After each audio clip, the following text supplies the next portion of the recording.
নমস্কার, আমি জয়িতা। আমার চ্যানেল জয়িতার সুখী গৃহকোণ ব্লগে আরেকটি নতুন দিনের গল্প নিয়ে চলে এলাম আপনাদের সামনে। আশা করি সকলে ভালো আছেন।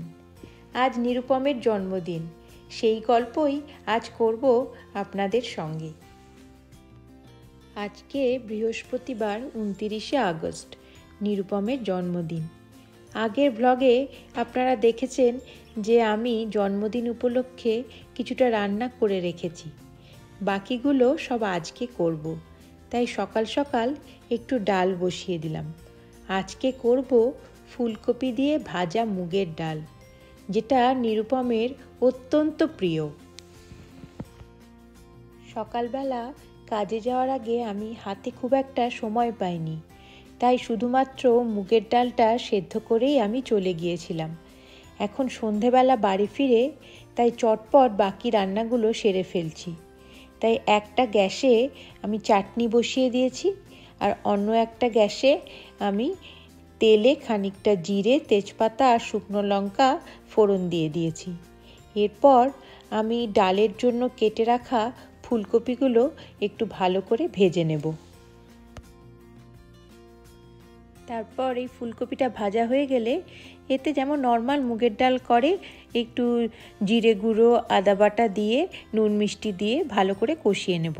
তারপর ওইটা ডালের সঙ্গে মিক্স করে দেব।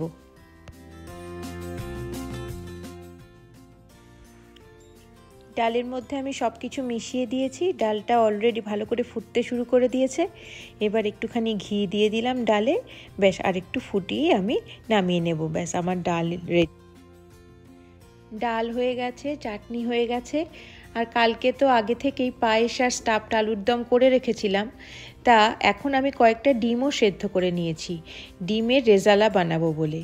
আসলে আজকে আমার ইচ্ছে আছে নিরুপমকে একটা থালি সাজিয়ে খেতে দেব। তা সেই থালিতে ভাত আর লুচিও থাকবে। তাই এই ফাঁকে আমি ময়দাটা মেখে রাখছি। তা আমি পুরো ময়দায় লুচি করছি না, আমি বেশিরভাগটা আটা নিয়েছি আর খানিকটা ময়দা মিশিয়ে দিয়েছি তাতে। এবার অল্প অল্প করে জল দিয়ে যেমন করে লুচির ময়দা মাখে ঠিক সেইভাবেই মেখে নেব। খুব আটাটো করব না, আবার খুব নরমও করব না, মাঝারি মতো করে মেখে নেব। আর ওইদিকে ডিমগুলো অলরেডি সেদ্ধ হয়ে গেছে, ওগুলোকে জাস্ট ছাড়িয়ে নিলেই হয়ে যাবে।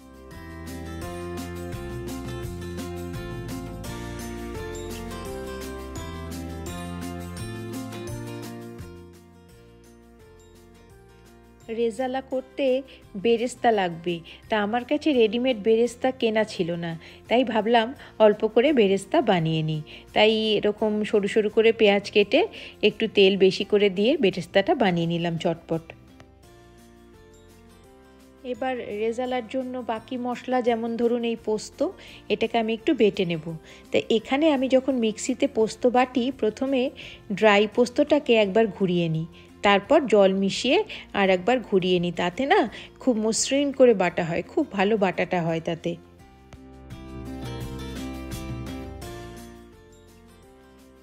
এবার এই বাটা পোস্তর সঙ্গে আমি কিছু কাজু বাদাম একটু গরম জলে ভিজিয়ে রেখেছিলাম, এবার সেই কাজু বাদামটাও আমি পোস্তর সঙ্গে বেটে নেব।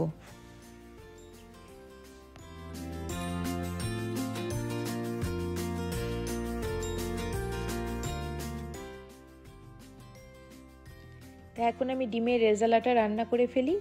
হঠাৎই আমাদের এক বন্ধু এখন এসেছে আমাদের বাড়িতে নিরুপমের জন্মদিন উপলক্ষে ওকে উইশ করতে। তা ভালোই হলো, একেবারে সারপ্রাইজ। খুব ভালো লাগছে ওরা এসেছে বলে। তাই নিরুপম পাশের গ্যাসে একটু চা বসিয়েছে, আর আমি ততক্ষণ রেজালাটা রান্না করে ফেলি।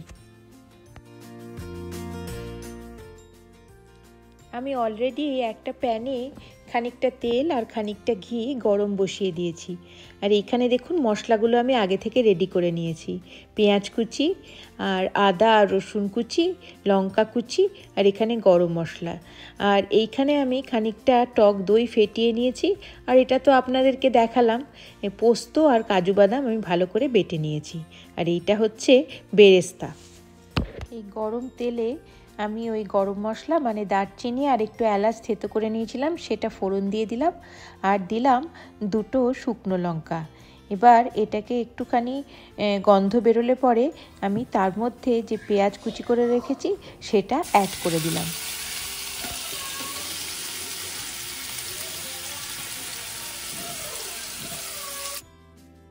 পেঁয়াজটা একটু ভাজা ভাজা হয়ে গেছে। এবার এতে আমি আদা আর রসুন যে আমি কুচি করে রেখেছিলাম আর কাঁচা লঙ্কা কুচি করে রেখেছিলাম সেগুলোও দিয়ে দিলাম। এবার এগুলো বেশ খানিকটা সময় ধরে নাড়তে হবে যতক্ষণ না কাঁচা গন্ধটা চলে যায়।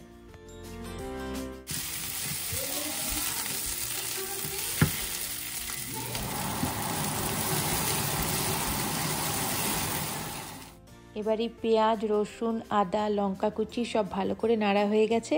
এবার এই যে আমি টক দইটা ফেটিয়ে রেখেছিলাম এটা এতে মিশিয়ে দেব। টক দইটা কিন্তু খুব ভালো করে ফেটিয়ে নিতে হবে। আর দইটা যখন দেওয়া হবে ওই মশলার মধ্যে তখন সবসময় মনে রাখতে হবে গ্যাসটা যেন সিমে থাকে, না হলে দইটা ফেটে যাওয়ার সম্ভাবনা থাকে। এবার আমি যে কাজু আর পোস্তটা বেটে রেখেছিলাম ওইটা এতে মিশিয়ে দিতে হবে।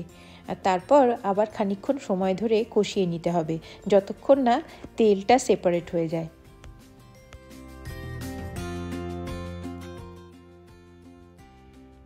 এবার খানিকক্ষণ কষানোর পরে আমি এতে খানিকটা জয়িত্রী দিয়ে দিলাম। এই জয়িত্রীটা না আগে দিলেই ভালো হতো, আমি একদম ভুলে গেছিলাম, তারপরে আমি সেজন্য এখন দিলাম। এতে অসুবিধা খুব একটা হবে না, তবে আগে দিলে যেন গন্ধটা বেশি ভালো হয় বলে আমার মনে হয়।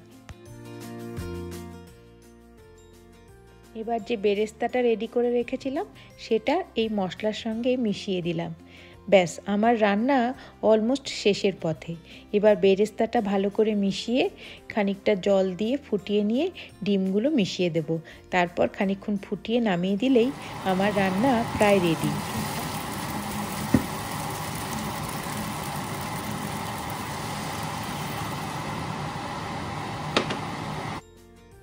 এতে তো হলুদ পড়ে না, তাই আমি অল্প করে কাশ্মীরি রেড চিলি পাউডার দিয়ে দিলাম, তাতে রঙটা খুব সুন্দর আসবে।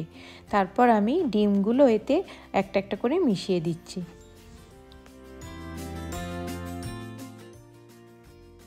ডিমগুলো দিয়ে এই গ্রেভিটা ভালো করে ফুটে গেছে। এবার এতে আমি অল্প করে কেওড়া ওয়াটার দিয়ে দেব আর একটু ফ্রেশ ক্রিম দিয়ে নামিয়ে নেব।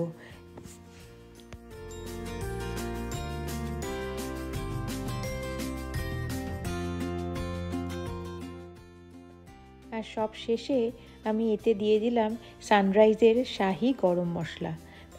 এটা দেওয়ার সঙ্গে সঙ্গে যা সুন্দর গন্ধ বেরোলো না, কি বলবো। এই করতে করতে অনেকটাই রাত হয়ে গেছে, তাই আমি লুচিগুলো বেলতে শুরু করে দিয়েছি। আর আমার যে বন্ধু এসেছে ও বলল যে তুমি লুচিটা বেলো, আমি ততক্ষণ চটপট ভেজে দিচ্ছি। তাই দুজনে মিলে আমরা চটপট করে লুচিগুলো করে ফেললাম। ও হেল্প করলো বলে আমারও বেশ তাড়াতাড়ি হয়ে গেল।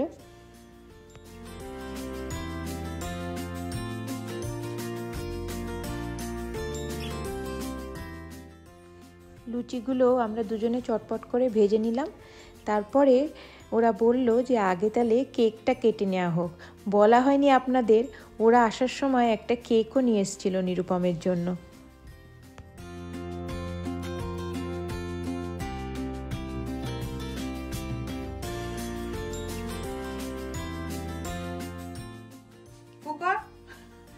Happy birthday to you. Happy birthday to you. Happy birthday, dear Nirupamda. Happy birthday to you.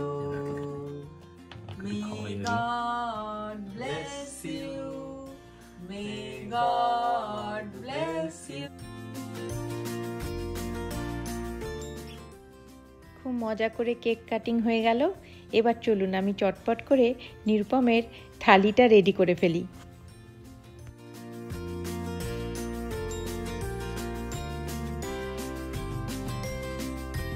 আমি প্রথমেই পায়েসটা খাচ্ছি।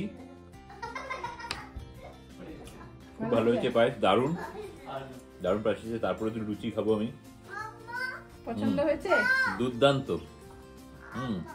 তো আমি লুচিটা এটা স্টাফড আলুর দম, আলুর দমটা দিয়ে খাই। তো আলুর দমটা দিয়ে লুচিটা খাই। যেমন দেখতে হয়েছে তেমনি খেতে হয়েছে, খুব ভালো হয়েছে। এটা একটু খাই। এটা ডিম এগ রেজালাটা, এগ রেজালা ফেভারিট। চেষ্টা করেছি তোমার যেগুলো পছন্দের সেটা। আর এটা হচ্ছে ফুলকপি দিয়ে আরে মুগের বাহ, ডাল। আর এইটা হচ্ছে ভেজিটেবল চপ, চাটনি, ভাত।